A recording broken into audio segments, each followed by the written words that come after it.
Hello दोस्तों, स्वागत है आपका हमारे चैनल हेतीज वॉइस में। दोस्तों, आज जो कहानी मैं आपको सुनाने जा रही हूँ वो एक ऐसी कहानी है जिसे सुनने के बाद हर बेटे के दिल को छू जाएगी। ये कहानी एक बार लास्ट तक जरूर सुनिएगा।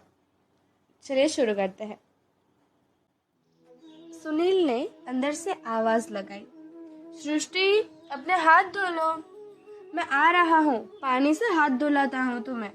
मुझे पता है कि तुम्हारे हाथ बिगड़े तो नहीं है, पर मुझे पता है कि तुम्हारी आदत है कि मुंह धोने के बाद फिर से हाथ वॉश करती हो। और सुनील आगे कुछ बोले उसके पहले उन दोनों की नजर मुझ पर पड़ी। मुझे देखकर दोनों बहुत खुश हो गए। दोनों के चेहरे पर एक बहुत ही बड़ी मुस्कान थी। मैं तो अंदर जाकर तुरंत सृष्टि के बेड पर बैठ गई और बोली कि अच्छा हुआ कि सृष्टि तुझे कुछ हुआ नहीं है, वो तो मेरे लिए बहुत बड़ी बात है। थोड़े दिन पहले सृष्टि का एक्सीडेंट हुआ था। जब वो बाजार में गई थी, खरीदी कर रही थी, तभी पीछे से कार वाले ने उसे टक्कर मार दी थी और वो बहुत ही ज्यादा स्पीड में था तो चला गया वहां से। उस एक्सीडेंट में सृष्टि का दाहिना पैर और हाथ दोनों में चोट लगी थी। सृष्टि और मैं बचपन से ही सहेली थी। हम दोनों एक दूसरे के सुख और दुख में हमेशा साथ रहते हैं। शादी के बाद भी हम दोनों एक दूसरे के आसपास ही रहते थे।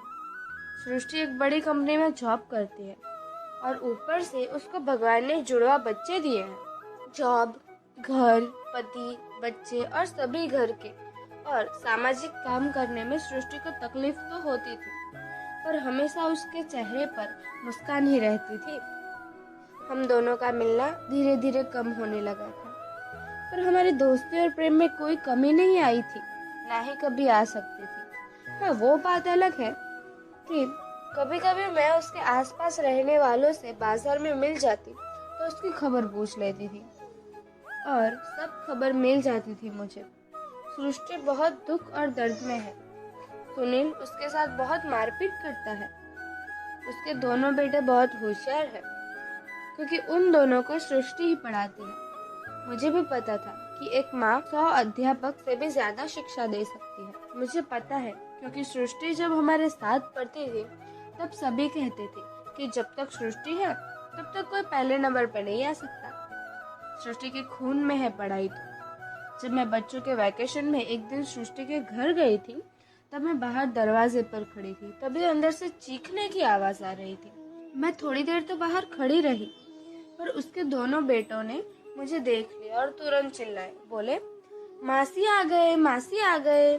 उनके उस आवाज में बहुत आनंद दिख रहा था क्योंकि मुझे देखकर उन छोटे बच्चों को ऐसा लगा था कि मौसी आ गए हैं तो पापा का गुस्सा कम हो जाएगा। बच्चों के बोलने के बाद मुझे मजबूरी में अंदर जाना पड़ा। अंदर जाकर मैंने सृष्टि के सामने देखा तो मुंह पर सुनील ने मारा हुआ था, वो दिख रहा था। मैंने तो वो देखने के बाद भी बात निकाली नहीं और दोनों बच्चों को बिस्किट और चॉकलेट देकर बाहर खेलने भेज दिया। उस दिन के बाद मैं और सृष्टि बस फोन पर बात कर लिया करते थे। उसके पति की भी जॉब बहुत अच्छी है, वो एक इंजीनियर है। कभी कभी वो 2 शिफ्ट की जॉब एक साथ करके आता था। जब 2 शिफ्ट में काम करते रात को लेट घर आता था तब सृष्टि रात को देर तक उसका इंतजार करके जागती थी और उसके आने के बाद दोनों साथ में बैठकर खाना खाते। अगर गलती से सृष्टि को घर का दरवाजा खोलने में जरा सी भी देर हो जाए तो वो उसको पीटता था और ये हर बार की हो गई थी। सुनील जॉब का सारा गुस्सा घर पर आकर सृष्टि पर उतारता था, पर सृष्टि दोनों बच्चों को पढ़ाने में ज्यादा टाइम देती और अपने सारे दुख भूल जाती। जब दोनों बच्चों का अच्छा रिजल्ट आता तब सुनील बोलता कि बच्चे किसके हैं? मेरे हैं, तो मेरे जितने ही होशियार होंगे। और बोलता था कि वो एक कहावत है कि जैसे बाप वैसे बेटे, जैसे माँ की कोई कीमत ही नहीं थी। सृष्टि की तनख्वाह भी सुनील जितनी ही थी। वो कभी भी उसको बोल सकती थी कि मैं भी तुम्हारे जितना कमाती हूँ और पूरे दिन घर का काम भी करती हूँ। आप क्या करते हो? आप जब भी रात को लेट घर आते हो तब आपको गरम सब्जी रोटी बना के देना पड़ता है। आप जब आते हो तब आपको ठंडे पानी का ग्लास देना पड़ता है। आपके लिए चाय और नाश्ता बनाना पड़ता है, पर सृष्टि कभी कुछ नहीं बोली। कभी कभी मुझे कहती थी कि बिना माँ बाप लड़की पर हर कोई जुल्म करता है, क्योंकि उनको पता है कि अब कहाँ जाने वाली है मायके में। माँ बाप भाई भाभी तो है ही नहीं। मैं सृष्टि की समस्या को समझ तो रही थी, पर कुछ बोल नहीं पाती थी, क्योंकि मैं कुछ कर नहीं सकती थी। एक बार की बात है, जब उसके दोनों बच्चे 10वीं कक्षा में थे और उनका रिजल्ट आया, तो दोनों राज्य में पहले और दूसरे नंबर पर आए। तब सृष्टि ने कहा कि हम सबको पेड़े बांटते हैं। तब सुनील ने तुरंत ही कह दिया, कोई जरूरत नहीं है किसी को कुछ भी बांटने की। उन्होंने मेहनत की तो उनके अच्छे नंबर आए, उसमें हमें बेफिजूल के खर्चे करने की कोई जरूरत नहीं है। सृष्टि को होता था कि मैं मेरे पैसे से भी खरीद कर सबको बांट सकते थे, पर वो नहीं कर सकती, क्योंकि वो अपनी सारी तनख्वाह भी पति को दे देती थी। तो उसे कोई स्वतंत्रता नहीं थी, जैसे कि उसका कोई अस्तित्व ही नहीं है। वो तो जैसे पैसे कमाने की मशीन है। बच्चे को अच्छे संस्कार देने के लिए ही सिर्फ इस दुनिया में जन्म लिया है। अब दोनों बच्चों को अलग अलग फील्ड में जाना था। एक को डॉक्टर बनना था और दूसरे को MSc करनी थी। तो अब दोनों को अलग अलग कॉलेज में एडमिशन मिल गया। अब दोनों बच्चे अलग अलग शहर में चले गए। घर में अब सृष्टि और सुनील दोनों अकेले ही रह गए। वो तो सुनील से बात भी नहीं कर पाती थी, क्योंकि उसको तो सुनील से बहुत डर लगता था। वो कब गुस्सा हो जाएगा उसका कभी पता नहीं चलता था। सुनील के घर में कौन है और कौन नहीं कोई फर्क नहीं पड़ता था। सृष्टि के होने से उसको बस फायदे थे। समय पे उसको खाना मिल जाता। जब सुनील को पता चला कि जब उसके जॉब में उसको प्रमोशन मिलेगा तो उसे निवृत्ति के बाद उसे अच्छे पेंशन मिलेगी, उसके लिए उसे एक परीक्षा देनी होगी, और उसने वो परीक्षा दी। उसका प्रमोशन हो गया था, पर प्रमोशन के बाद उसके दूसरे राज्य में बदली हो गई। तब सृष्टि अकेले रह गई थी घर पर। जब भी मेरी बात उससे होती तो मुझे कहती थी, पूरी जिंदगी बहुत भाग दौड़ कर ली, अब तो मैं मेरे ठाकुर जी की सेवा करूंगी। बस अब तो मैं और मेरे ठाकुर जी। सुनील के लिए तो वहाँ पर सब सुख सुविधाएं थी। टाइम पर चाय नाश्ता और खाना मिल जाता था, पर उसको लगता था घर जैसा खाना नहीं मिलता, घर जैसी मजा नहीं आती। सृष्टि कभी कभी बहुत प्रकार के नाश्ते बनाकर भेज देती थी। वैसे तो कभी सृष्टि ने कभी छुट्टी ली नहीं थी, तो उसके पास बहुत छुट्टी पड़ी थी। तो सुनील उसको कहता कि कभी कभी 10 दिन की छुट्टी लेकर यहाँ पर आ जाया करो। सृष्टि कभी कभी 10 दिन रहने जाया करती।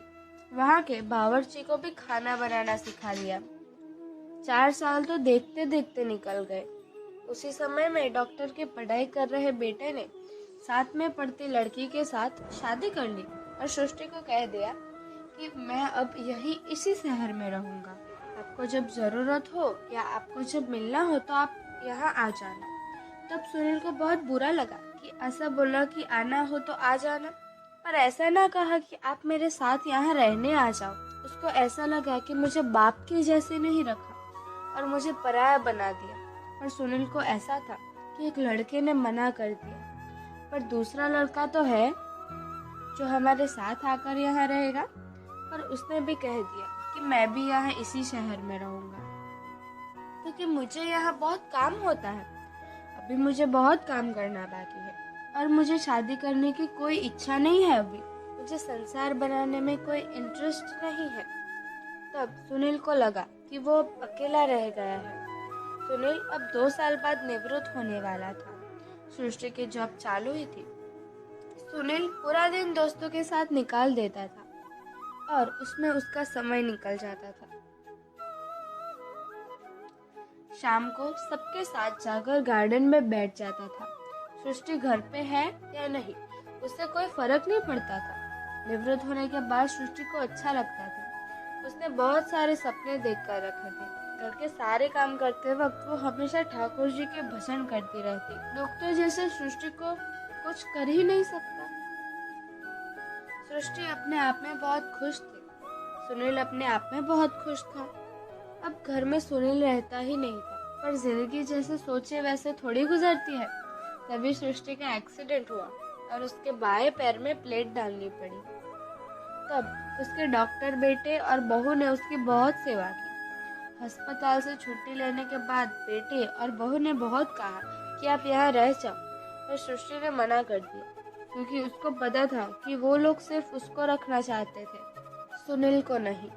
जिसके साथ सारी जिंदगी में सुख और दुख बांटे, उसको अब इतने सालों बाद अकेले कैसे रहने दे। इसीलिए उसने बेटे और बहू को समझा दिया।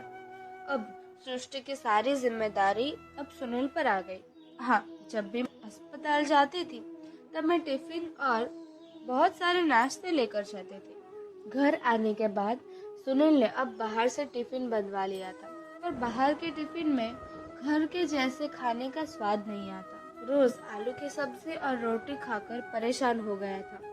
सृष्टि से तो उठा ही नहीं जाता था, तो घर के सारे काम सुनील को करना पड़ता।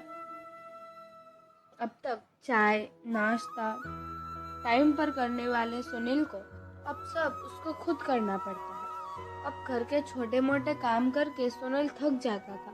अब उसको सब चीजें कहाँ पड़ी है वो पता नहीं था, तो सृष्टि बिस्तर में रहकर सुनील को सब बताती, ये चीज यहाँ पड़ी है, वो चीज वहाँ पड़ी है।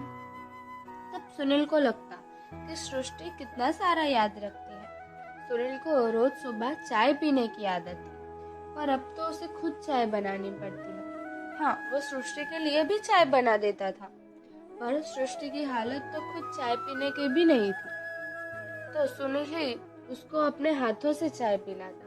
टिफिन का खाना तो उसे अच्छा लगता नहीं था। नाश्ता लेकर आता था बाहर से, पर उसमें भी सृष्टि के जैसा स्वाद नहीं आता था। पर क्या करें, जैसा भी हो खाना तो पड़ेगा, क्योंकि खाए बिना कैसे चलेगा।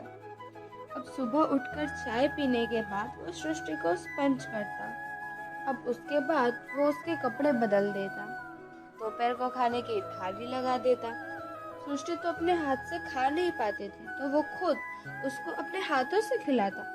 इतने काम करने में तो सुनील इतना थक जाता कि उसको लगता था इससे तो अच्छी जॉब थी, जबकि सृष्टि तो जॉब भी करती, बच्चों को भी पढ़ाती और घर के सारे काम भी करती थी।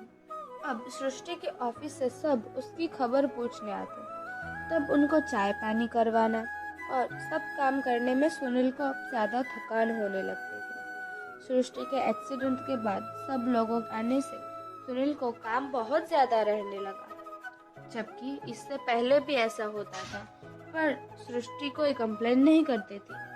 सृष्टि के एक्सीडेंट से मुझे बहुत दुख हुआ था, पर जब मैंने सुनील को खाना खिलाते हुए देखा ही नहीं, सिर्फ सुना, वो उसको इतने प्यार से समझाता था कि तुम इतनी सारी दवाइयाँ लेती हो, तो फिर अगर खाना नहीं खाओगी तो जल्दी खड़ी कैसे होगी। मैं सुनील में आए हुए बदलाव को देखती रहती। तब ये सब देखने के बाद मैं सोचती कि एक्सीडेंट हुआ बड़ी गलत बात है, बहुत दर्द हुआ, पर सृष्टि के लिए तो एक आशीर्वाद के समान है। सृष्टि के एक्सीडेंट के साथ और एक एक्सीडेंट हुआ था। सुनील की जिंदगी में वैसे तो एक्सीडेंट होता है तो बड़ा ही माना जाता है, पर सृष्टि के लिए एक वरदान बनेगा वो हमने कभी सोचा भी नहीं था। तो दोस्तों, आपको हमारी कहानी कैसी लगी वो हमें कमेंट सेक्शन में जरूर बताना, और ऐसे ही मजेदार हिंदी कहानियाँ देखने और सुनने के लिए हमारे चैनल हेतीज वॉइस को लाइक, शेयर और सब्सक्राइब जरूर करें। धन्यवाद। जय श्री कृष्ण।